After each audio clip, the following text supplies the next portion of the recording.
It's a fight just to make it to the top. Gotta prove yourself. Show 'em what you got. Number one, it's a fight just to make it to the top. Gotta prove yourself and show 'em what you got. Number one, it's a fight just to make it to the top. Gotta prove yourself. Show 'em what you got. Number one, it's a fight just to make it to the top. Gotta prove yourself and show 'em what you got. Number one.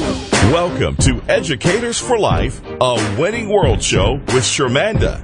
Coming to inspire, motivate, encourage, to shed light, and bring hope. We will share testimonies and share stories of people from around the world who have chosen to live triumphant lives on purpose, overcoming adversities. And now, a winning world show with Shermanda. Gotta prove yourself and show 'em what you got. Number one.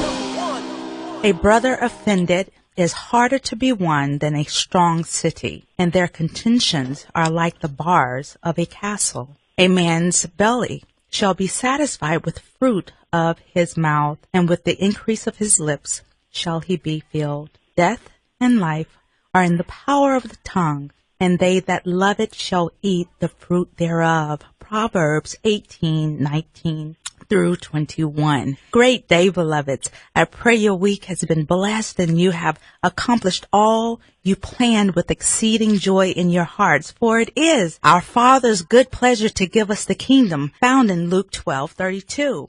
With an abundance of love, hugs, and yes, fellowship, agape-filled kisses, I'm yet filled with joy, happiness, and thanksgiving in my heart for all Abba has done and continues to do.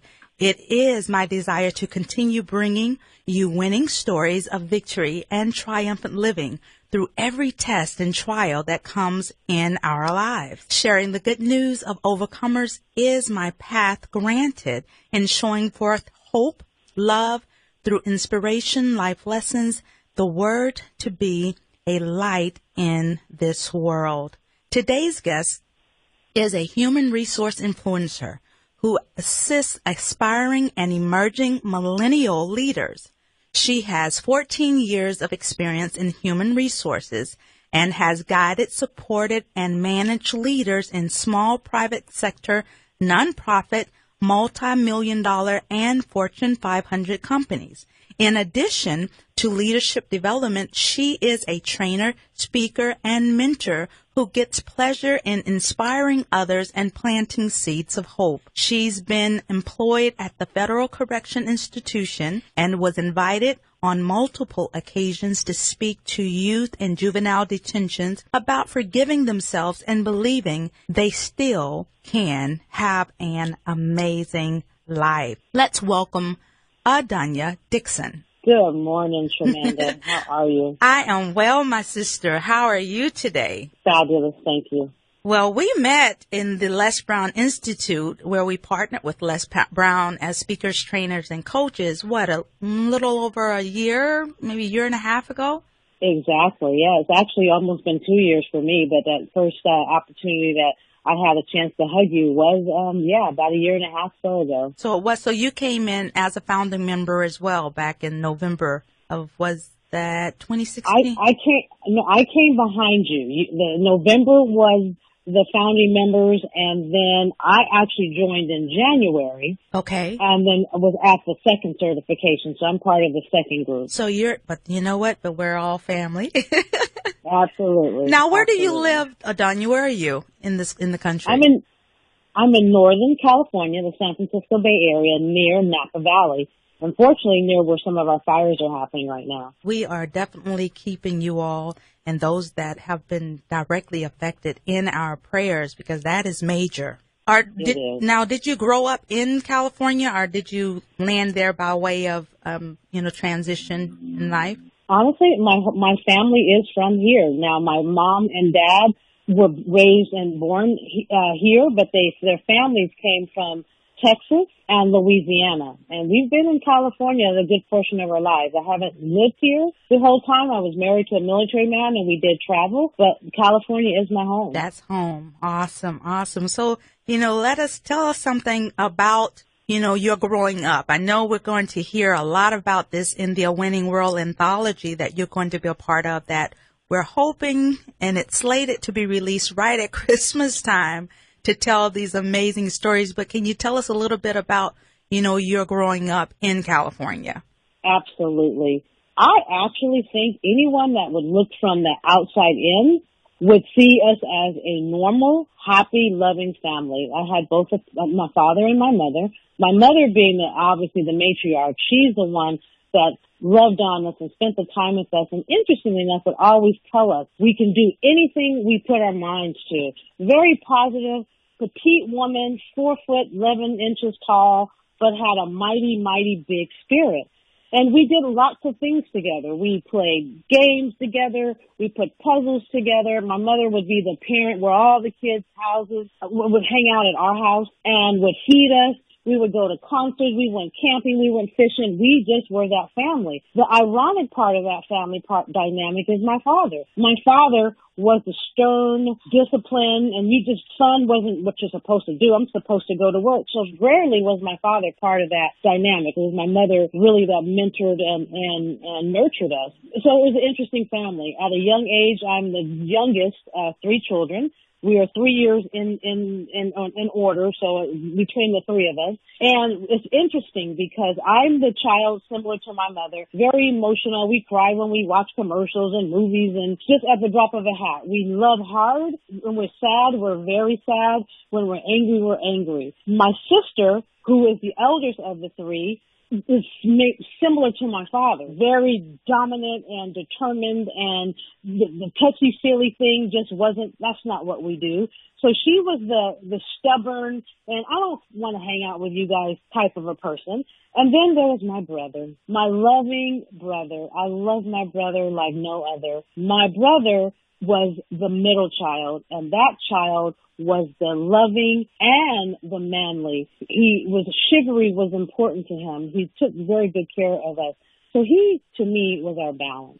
So Dad was the provider in the home, which is really how it's slated. The man goes to work, back in the day when you think about it, and Mom was there, to do the nurturing with the family. A lot of that we've moved away from because Mom and Dad have to be out, working.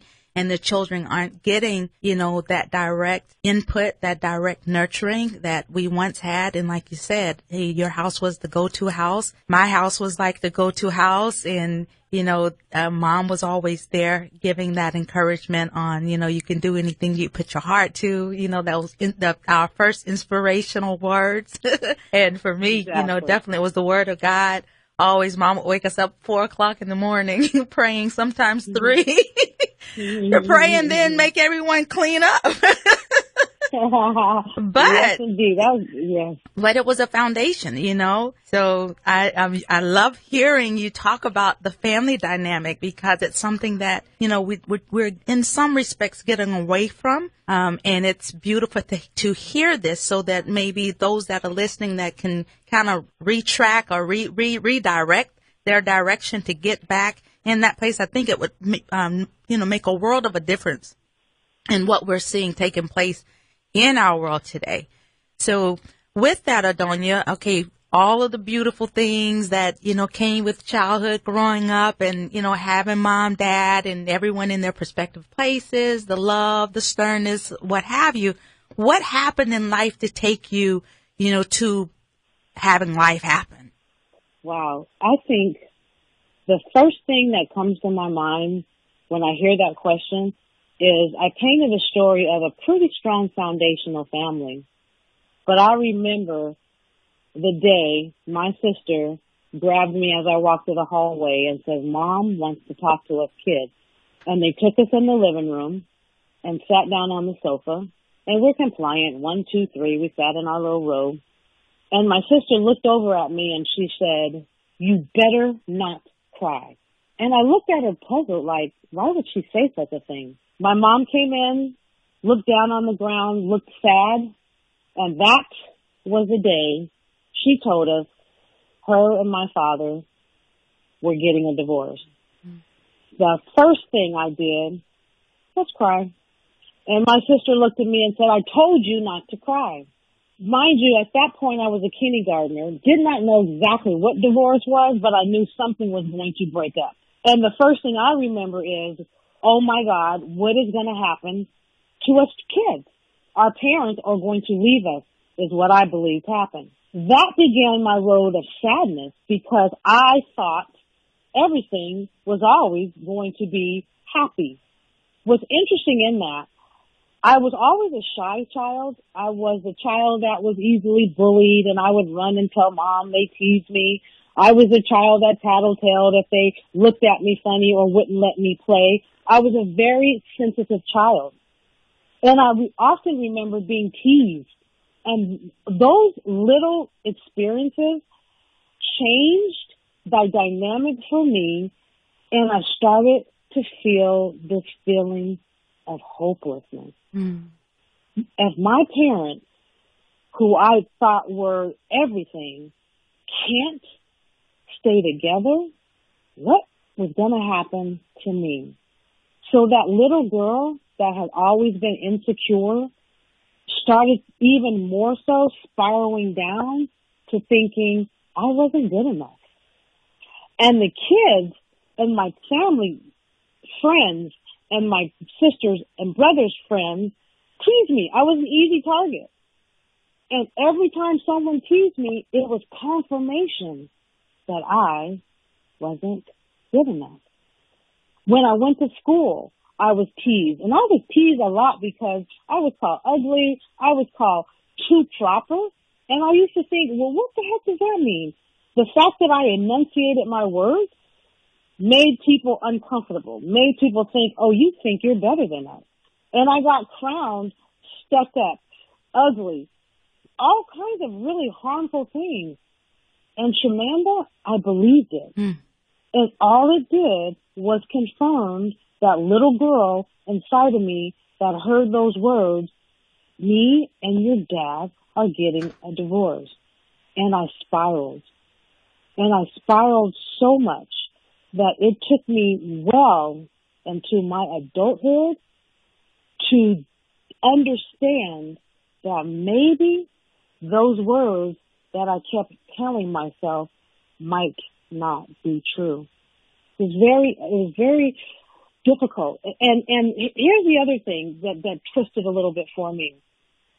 The first gentleman that gave me attention ended up ultimately being my husband. And what was interesting there is I'm this innocent, not so wise from a life perspective, and immediately fell in love in high school. We were in with high school together, and found myself pregnant. I was a 16-year-old, insecure, unsure, pregnant teenager. How did that happen to a person like me that had morals, that had a parent with strong foundation, strong morals? How did that happen to me? It was based on me seeking acceptance. And that began years of a difficult life, being at that point a single parent.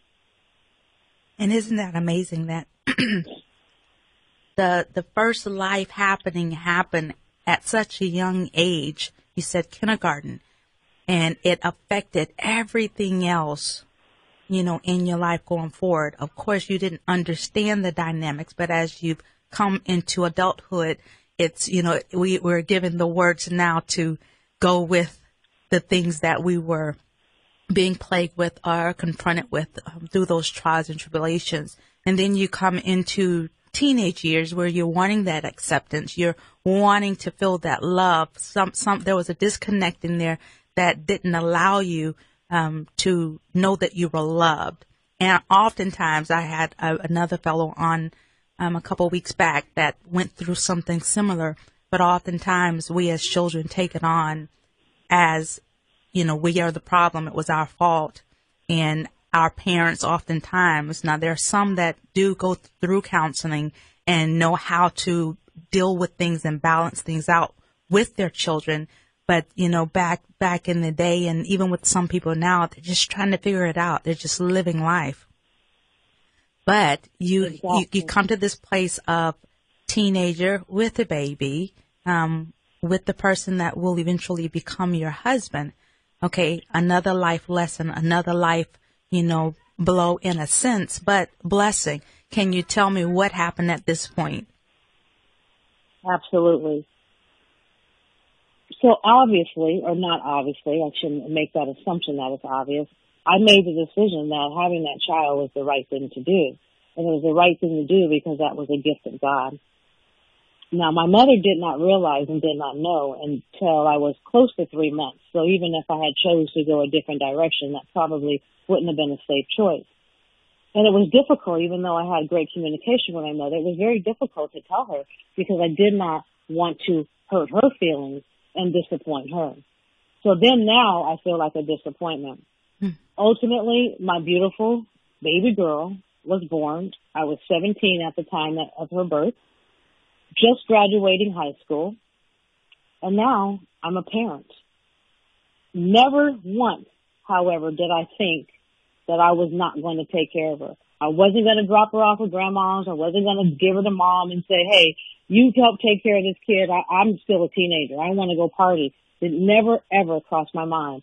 I immediately became a parent, and I was a responsible parent. As naive and as young as I was, I did the best I could. I immediately got a job, minimum wage, of course. I remember the first time my mother made the suggestion, well, you're going to have to go get on welfare. And I'm like, what the heck is welfare? Never knew what it was. You'll get food stamps. You'll get milk for the baby. And that was oh my goodness, talk about not feeling good enough. That process alone took away my dignity. I felt so embarrassed to go ask for a handout. But that's how I started. But let me tell you, I was determined not to stay on welfare. Determined. And I believe at most, maybe 12 months. And once I had that job, that kicked me off because it was a little bit too much to receive the financial portion of the welfare. I was determined to get off of that system. And luckily and proudly, I can say I was able to do so. But sounds like great. Everything's great. No, everything wasn't great. My child had to grow up with me. So all the issues, all the insecurities that I had, my child had to have felt those things. I became very sad because all my friends did what all children are expected to do. You go to school, you graduate from high school, and you enter college. And they entered college and was going to frat parties and sororities and doing all these fun things. I was a teenage parent. I was not a parent that had the ability or the choice to just go and be a 17 or an 18-year-old parent. Here's what was really sad for me. Again, the insecurities are still there, and they're building up because now I'm comparing myself to what all my other friends are doing. I'm a parent. They are going out being kids and learning to be young adults. The big thing that tossed me over was the spouse, who was not the spouse at the time. So the baby's father made the decision he was going to go join the military. And I thought, well, wait, we have a child together. Aren't you going to help take care of this child? Never was a thought for him. That's your child. At least that's how I felt. So he had a choice to make whether he wanted to be a parent. I felt I did not. So then I became angry. I took care of this child that I truly did love, but I was angry, and I felt rejected. Then I really knew I'm not good enough. I couldn't even keep the father of my child to stay here with me and help raise this child. Wow. Needless to say, years and years and years and years, and it took a long time after we struggled. We struggled. I had difficulty paying bills and keeping the lights on, and we always had food because my family loved us. But the responsibilities of taking care of a household, and I had a small apartment. My mother owned this particular apartment building. And so I paid rent. But the challenges of keeping everything done, there was one point I was living off of a credit card. And yeah, luckily I even had a credit card. And I was pulling the money off of the debit card to go pay a bill to turn around and have to pay the payment for the debit card. It was a cycle of madness.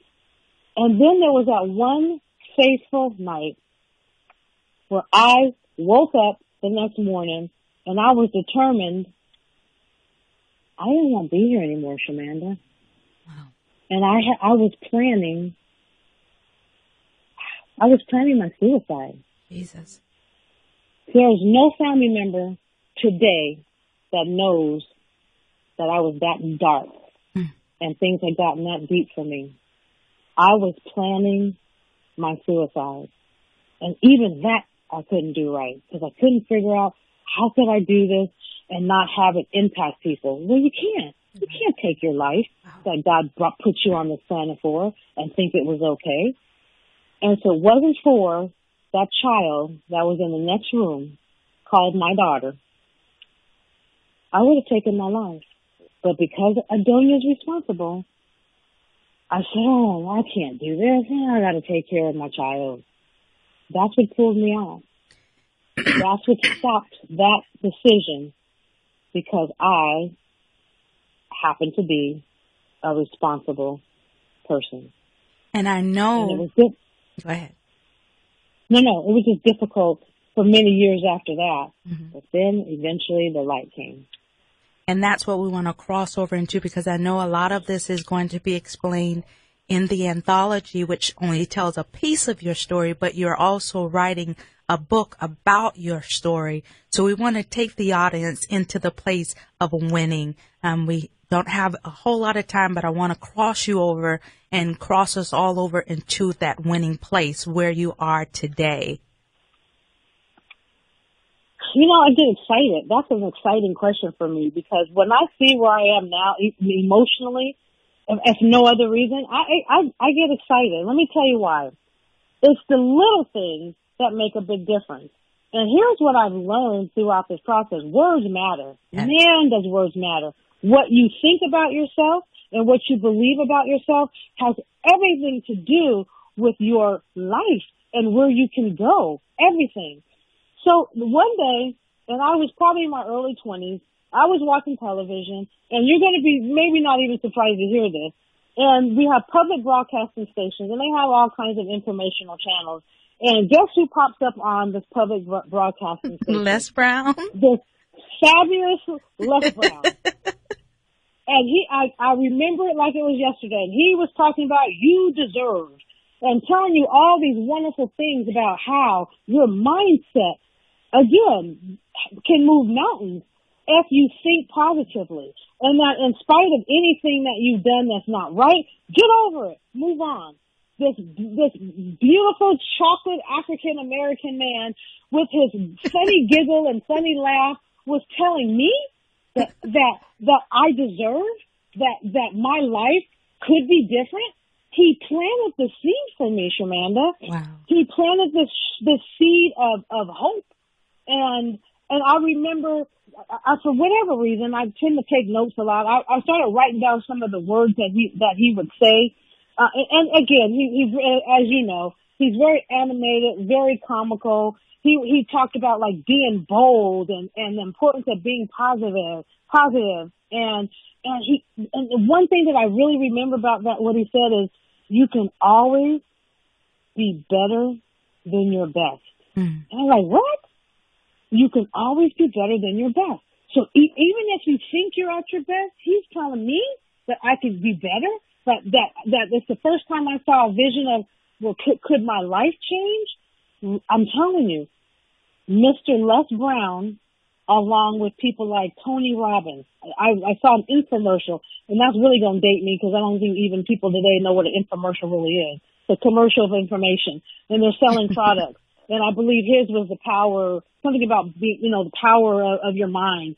The bottom line is people like these the Les Browns of the world and the Tony Robbins of the world and the Jim Rohns and the John Maxwells and all these people that speak motivation. And Lisa Nichols, I can tell you stories about Lisa Nichols. Love her. Yeah. Those are the people that brought me out of my darkness. So it was Les Brown first. Les Brown, I don't even know if he knows this. He planted my seeds of hope. And with that, yes, and with that, I know we have so much more to be able to give, and you all, Adonia is going to be in the Winning World anthology, which is slated to come out right at Christmas time. Adonia, I want to thank you for joining us because I know it's so much more to share, but the time has come. Our words matter. What we believe matters. What we have experienced and taught and are taught generally are realized once we open our mouth. Listen to your speech daily as you speak to yourself and to others. Are you hearing what you truly want coming forth in your life as well as in the lives of others? Are you doing unto others as you would have done unto you? God is our great example of calling things to be that are not. We are made in his image. And if this is that we believe, then we too have the ability to call forth things that are not to manifest in our lives daily. This is why we must watch what we speak over our lives, over our marriages, over our children, over our jobs, and over others, because when the mouth opens, it brings forth life, rather good or bad. And the thing about this is what you call forth to comes back to you as seed sown.